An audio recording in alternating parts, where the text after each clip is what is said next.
broken bone will take at least 3 months to heal, if not longer, and if you plant an orchard in your back garden, you can reasonably expect it to take several seasons, if not several years in a row, until those branches start to bear fruit which you can eat. Healing and growth take time, like any natural process. And this is especially important to remember when it comes to healing your trauma, because we're not talking about overnight success, and we're not talking about the medical model of taking a pill or popping some other form of temporary cover-up when it comes to trauma, damage, wounding, and the very worst that humanity has to offer us. In this video, I have one intention, and that intention is to give you a realistic timeline of how long it's going to take you to heal from your trauma and what you can expect along the months ahead as you go through varying stages of trauma healing as part of your inner work journey. Hopefully, this will be something which we achieve because it's a very subjective space, but I have learned a lot from reading hundreds of books on the topic and spending the last few years working intimately with dozens of people as they've gone through their various trauma challenges. I've seen again and again what trauma looks like as it's healed over multiple years. So hopefully this will be useful for you. Today's video of Q&A sessions is my response to this question received from Incanthetus, who asks, our therapist says that trauma work has to be slow and steady. I agree. To not overwhelm the nervous system. She often tells us that we're doing too much and that slower is faster. How do you see the balance between intense trauma work and not overwhelming yourself? Well, thank you for the question. I think this is framed perhaps in the context of a relational therapy, two people going into therapy together, which is fantastic, but let's keep it personal for now. There's a single metaphor which I want to implant into your head as my single offering for this video, because you will forget the vast majority of what I've shared, but if an image lands, then that image can be something which is truly useful. When it comes to trauma therapy, there is a tremendous difference between letting off steam and draining the swamp. I want you to imagine for a moment that that experience which you're dealing with right now, that traumatic memory, that traumatic relationship, that resurgence of abuse or PTSD-like symptoms, that is a dark swamp filled with sludge and blackness and festering, bubbling tar. There's a difference between draining the fumes of the swamp, which is something which we'll talk about, and actually draining the swamp itself, let alone the process of restructuring the boundaries and the walls of that swamp and putting up barriers around the edges of your own personal vessel to prevent any more toxic energies and toxic experiences coming into your sacred space and the sanctity of your being. Draining the swamp and letting off steam. Where do we begin? When it comes to trauma therapy, the letting off steam process is usually that initial period of maybe a month or 2 months, sometimes a few months in a row, where we're doing the cathartic therapies and cutting away that which is symptomatic. Something which I often guide people through in one-to-one work is a period of rapid cutting away of things which are actively causing harm. These are the fumes, so it's cigarettes, alcohol, vapes, certain relationships, certain environmental situations which are clearly not working anymore. It's up to you to discern which are the symptoms that you can cut away, which are the substances, which are the people that it's time to create some distance from. And this is a nuanced conversation in itself. A boundary cannot become useful unless your no has power. And for your no to have power, your yes also needs to have power. In regards to trauma healing, a huge foundational step at the very beginning of reclaiming sovereignty in our body is knowing what we will accept and what we won't accept, and progressively building up the confidence and the strategies to be able to create firm convictions and keep the two apart. This is super important in terms of anyone healing from, say, a narcissistic relationship or a codependent dynamic with a family member or a romantic partner. Sure, it's easy to go down the very simplified avenue of labeling people and labeling situations, but we're not going to go into that for the sake of this video. The letting off steam process is also a case of the major cathartic therapies. Things like primal therapy or bioenergetic therapy are particularly useful for this stage of therapeutic self-intervention, which of course is physical, emotional, mental, spiritual, sexual, creative, expansion, healing, growth, and release work at every level of our being. That's what it means to do full spectrum inner work. The cathartic therapies allow us to express. They allow us a feeling of catharsis, but catharsis is not the same as restructuring. To restructure our body and our being and our perception of reality may take years, and that's the honest truth. It will probably take years, actually, to be more accurate. The major months, those first few months where you're really committing to the path, you can achieve so much by releasing baggages and focusing on things like nervous system rewiring and creating safety in your body. There's a whole variety of literature on things like the polyvagal theory, or how to somatically ground yourself with anxiety and stress reduction techniques. But that is letting off steam. You can let off a lot of steam in a short period of time, and I used to be a fan of facilitating 1 month intense containers where there would be 10 3-hour sessions with 6 days per week DM contact. I don't do this anymore, so don't ask me if I do that. It's way too intense for me with multiple people and at the same time, because I'm one person and there's a lot of energetic space there. I only have 4 or 5 clients even now at any one given time. What I used to do in those spaces was a cathartic releasing and a restructuring, a draining of the swamp as it were, but I did it in a really short time frame because I thought that, well, you can achieve a lot, and you can achieve a lot, but then I grew up.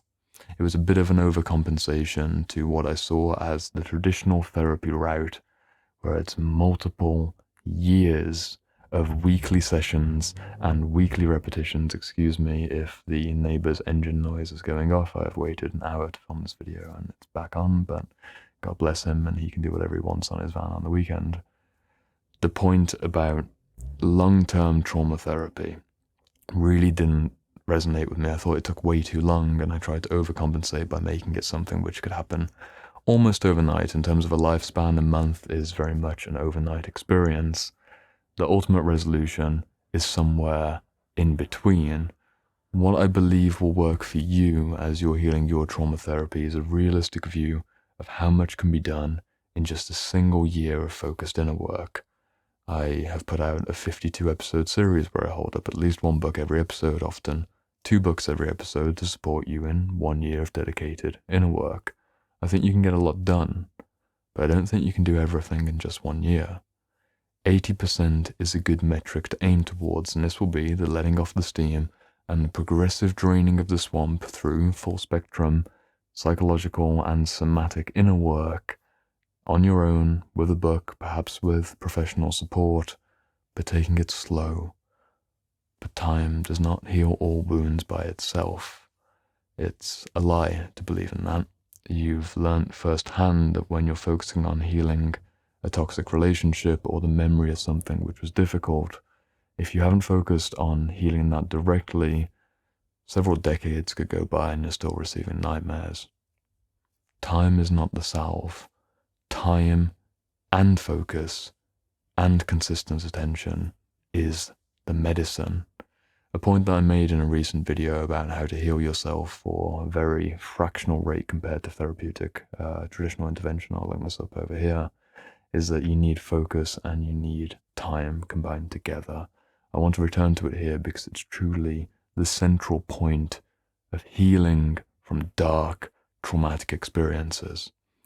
There is a huge difference in patiently going through the motions and doing the trauma work and being gentle with yourself while also maintaining an intensity, maintaining a strong desire, a sense of willpower that I can get better and I will do this and I will seek out the support that I need because I matter and I value. And by fucking God, I will do this. That's a very different energy from time heals all wounds and I will dabble in the space but not really dive in when it starts to get difficult, or perhaps tragically when certain flashback experiences may come up for some people. It becomes way too overwhelming and you don't want to go back into that space in the slightest. This is where substances can typically be used to cover things up, especially drink, drugs, and sexual compulsions. They can really cover up and contain that experience, but it's not buried. It's just frozen in time, and you will have to return to it 6 months, 1 year, 5 years, 10 years into the future. There really is no escape, so you might as well commit to the process. This is something which I struggled with myself. By the time I was 21, I realized I had lived through 11 years of internal suicidal depression, and all of the outer metrics of achieving academic success and being a relatively high-value young man, whatever that means. It didn't really do much, did it? It still meant that I hadn't looked at the core wounds that were still bothering me from age 10 onwards. And it took me 3 years of focused dedication to really get to the point where I could present like I do to you, and I've continued to build upon that skill set in the years since. But it still took me about a year for the major unlockings, and it took me a year to get outside of that suicidal self-hypnosis. 1 year of work, and I don't do things lightly. A very intense year. That's draining the swamp. Don't rush with your draining the swamp process, because in the same way that if you imagine you went up to the edge of a swamp and you see those tens of thousands of liters and all you've got is a straw and you're trying to suck it out and spit it in a kind of shamanistic way. I don't know why I went for that metaphor, but that's what we're going to do. We're going to do the pure shamanistic visualization of sucking out the spirits and spitting them away. That'll work, but it won't work very quickly. This restructuring process actually needs better tools and better equipment, and maybe getting a full-scale concrete kind of pouring pump, put it into reverse and vacuum out.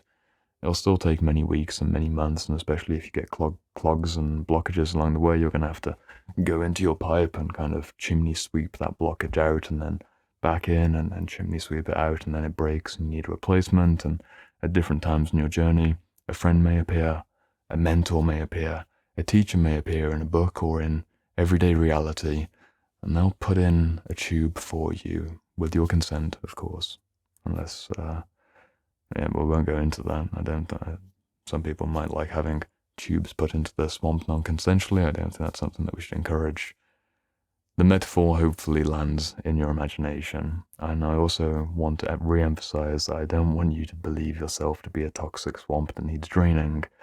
This is merely an image to play around with when it comes to conceptualizing a very complex experience, which is the nature of trauma. We have blockages in different parts of our body, we have short circuits in our mind, we have unsafety which lives around us and inside of us, and the process does require patience, but it requires patient intensity. Huge distinction. A patient intensity is the kind of focus and the kind of commitment which is willing to take multiple years, with an awareness that even after your first year of full spectrum inner work, you will only be realistically about 80% healed. And it's my personal conviction, having gone through my own healing process and having supported people in their healing process and having read literally hundreds of books on this kind of topic, that we won't ever get to something like fully healed, nor should we aim towards that. A wound will always leave a scar, and great wounds and great broken bones, if you break your femur along your leg, that may never recover permanently, in the same way that many women who give birth will never be the same as they were before they gave birth because their bone structures changed.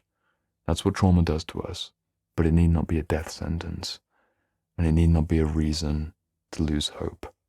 So in response to the question, how do you find that balance between intensity but not overwhelming yourself? It's an awareness that this will take many months and many years, and you can drain the swamp as your full spectrum ultimate goal in your healing process. But really, for the first stages, just let off the fumes and take it day by day. There are many modalities and many suggestions I've made in videos on this channel of how to do that in the practical effect, but in terms of the big picture philosophy, it's working in that paradox of patience and impatience wedded together. It's having an ability to be gentle with yourself and be firm with yourself. It's having an ability to be fully accepting and yet, when appropriate, set a higher standard which requires discernment and a real rejection of that which no longer serves you. Self-love, once more, masculine and feminine principle combined, self-respect and self-compassion. You wed both together and you take that as your healing North Star for many months. As you make the journey, that's basically what trauma healing will require, while not expecting that you will get to experience what it might be like to have never gone through trauma. I think that is a very immature way of helping someone who's gone through something significantly shit. I don't think it helps them. I think it's a lie that we tell people at those beginning stages when they're feeling overwhelmed, a comforting lie, a nice lie, but a lie nonetheless. And I don't want to lie to you. I want to join you in that space, the space that I've been in, where sometimes it doesn't get better. Not all the way. It will get increasingly better, but it will never be fully healed. That's how memory works, and that's how traumatic experiences work.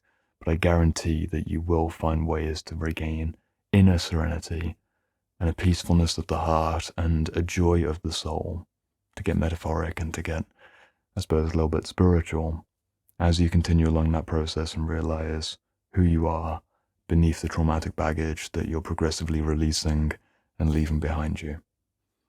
Trauma healing takes time, and it takes intensity, and it takes patience, but you're a grown adult and you can handle the contradictions and the paradoxes, and don't believe anyone who tells you that you can do it overnight or even that you can heal all the way.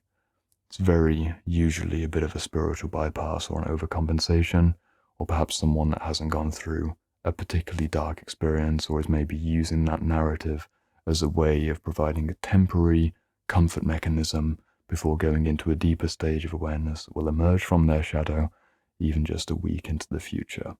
It's not to dishearten anyone who's feeling that right now. It's not to be unintentionally triggering. It's just reflecting the reality of what trauma does to the human body and to the soul, and how that's normal, and that's okay. It's a normal experience to not heal fully, and I believe we need more truthfulness and transparency around this topic, while also maintaining a genuine sense of hope for what can realistically be achieved. So, I hope this lands in you as maybe an uncomfortable truth, but a comforting truth. I'm right there with you in the journey. There are many videos on this channel which can support you if you're interested in checking them out, and also if you watched this far and you have a question for me, leave it in the comments below. I've got a guideline for the kind of comments that I'm receiving, and it's been an absolute pleasure to have these first 10 episodes put out. Many, many more to come, and this is the next one. I'll see you over there.